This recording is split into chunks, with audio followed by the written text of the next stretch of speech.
Hi, my name's Christine, and I'm coming to you from Paris, where I live and work. And I'm going to be bringing you a yoga tutorial every Friday, Paris time, every Friday from midnight. And come see my blog after seeing my videos on my website, yogaflower.Paris.com, for further information. So come on, get with it.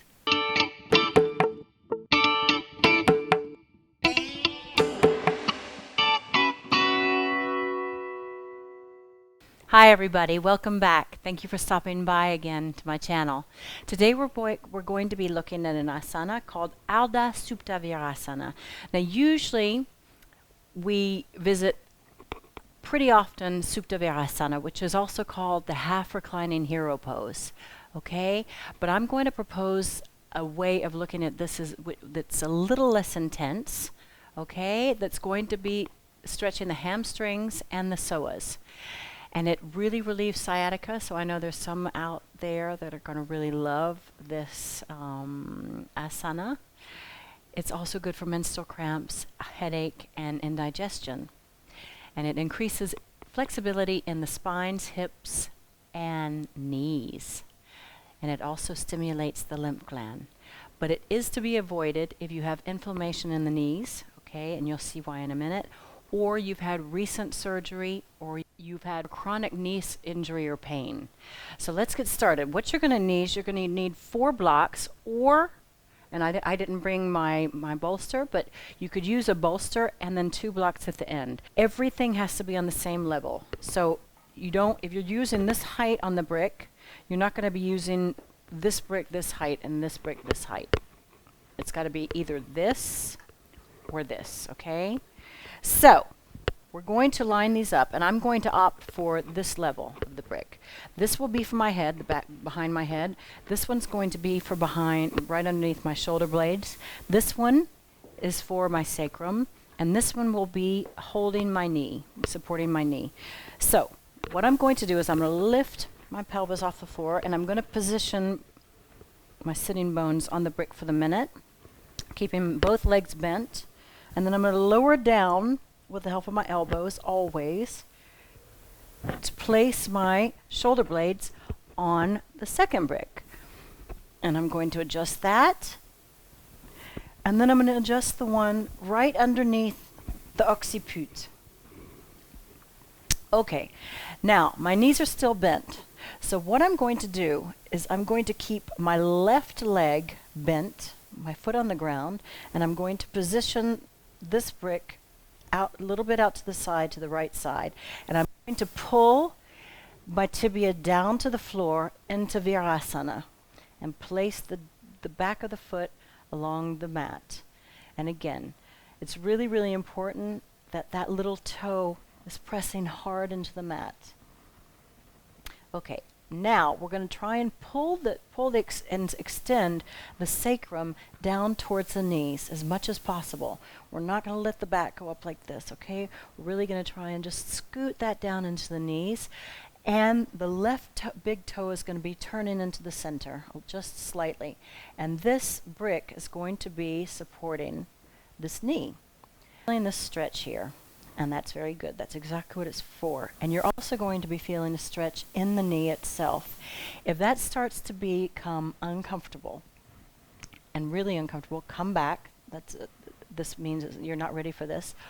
Or if you feel like you can endure it, or you can go through it, you can breathe through it, then what you're going to do is you're going to come back up, and you're going to either get a folded belt, put it behind, and then close the knee.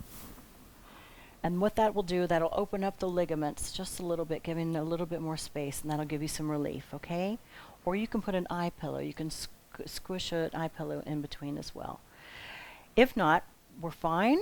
We're going to go up with the arms, and we're going to come down and clasp both the elbows and bring the arms back over the head. And again, we're just going to open up the sternum. We're going to try and detach the rib cage from the stomach and from the ribs, from the hips. Just try and elongate the 2 sides of the waist as much as possible.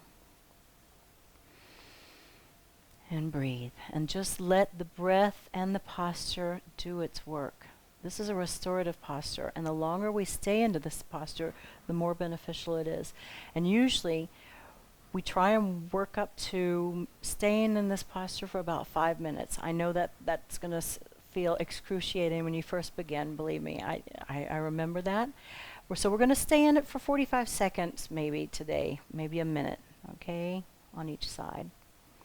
And just, again, keep concentrating on the breathing and infuse the breath into the parts of the body that are resisting, i.e. the psoas, which they have a hard time releasing because they're called the trash can muscle.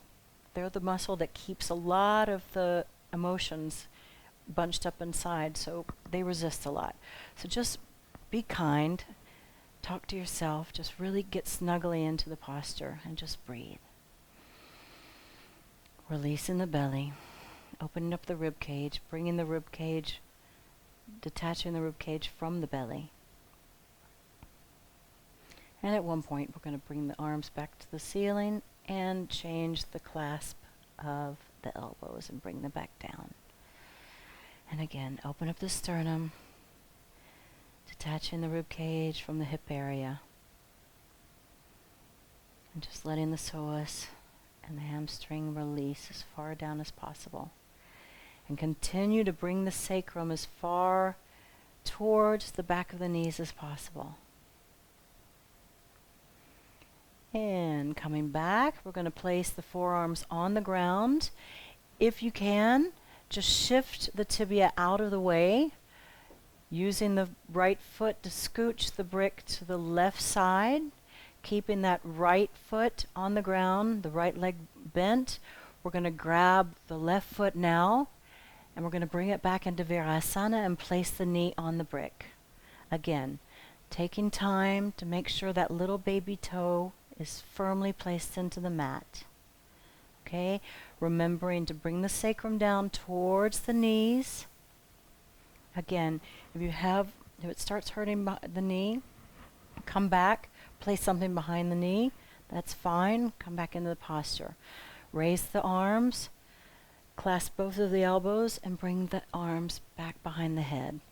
And now just melt into the bricks. Let the posture, let the breath do the work. And again, we'll try and stay in this posture, in this position for 45 seconds to a minute to start off with.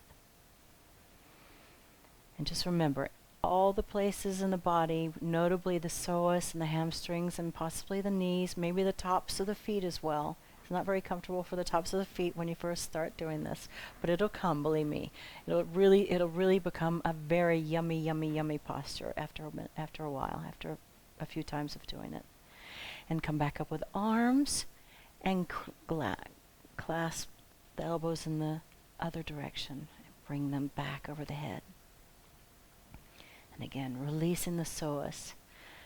Really detaching that rib cage from the pelvic region and from the abdominals. As if the abdominals and the rib cage are two different entities, which they are. Just let the posture do its work.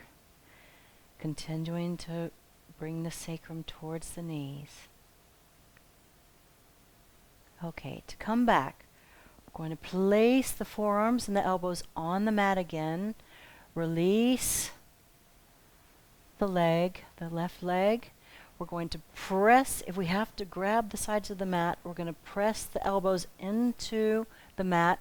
We're going to lead with the sternum, pressing the hands on the mat, and it's the head that comes back at the last minute, okay? Very, very important. And there you have it. Ardha Supta Virasana. I hope you enjoyed it. Till the next time, take care of each other. Namaste. Thank you so much for coming and visiting my channel. I hope you found what I showed you helpful.